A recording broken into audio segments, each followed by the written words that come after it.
What's up, everyone? And this is how to replace the plastic bushing out of your steering column in your Jeepster Commando. This one is a steering column out of a Hearst edition. Same thing as the rest of them from 71 and mid 70s, because there are two different kinds of steering for the Jeepsters. There is the Saginaw, and then there is also the Ross and the Gemmer. The Ross and the Gemmer, however you pronounce it, is the early version up until mid 70s, 71, when they switched over to the Saginaw, which in my opinion is a better steering box and steering system. But what we have is a little plastic bushing, your steering shaft, and all it is slides on there, kind of holds it. As you can see, this one's very wobbly.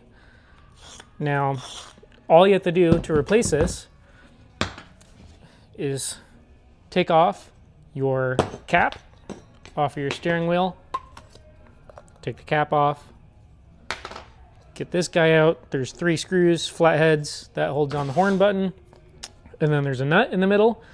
Now the nut, you will need a steering wheel puller. Luckily mine, I've only slightly put that steering wheel on there, so it's still really loose, but just take the nut out, and then I'll get that guy out. And then in here, we have our whole entire mechanism for all the electronics. Not playing around with that today. Just trying to get this bushing done. You will have a spring, and that's about it. There's also in here a little cone for centering it up on that guy. I'm gonna clean all that out. And then yeah, all you have to do is pull the shaft out. Then on this guy, there are 2 screws. I'll hold this bushing in.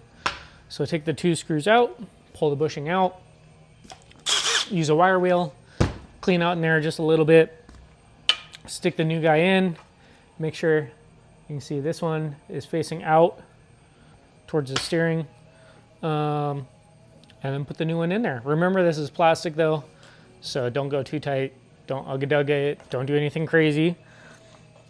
And now you have a new bushing. It's that simple, nice and easy. Then we can make it nice and pretty, strip it down, paint it, give it some new wires later, go through maybe the internals on here, clean it all up, anything that you want to do. And most of all, you can replace this shaft with a newer one where you can replace this rag joint a little bit better, or U-joint, depending on what kind that you have. And Parts Dude 4x4 sells those. So you can get a new shaft, and then you can adapt it to newer U-joints, which is very nice. Something I need to do on my Jeepster at some point. And then yeah, you got a new one. So it's that simple. Don't be too afraid. It's really easy. I was always afraid as a kid. And that's how to replace your bushing in your steering column on your Jeepster.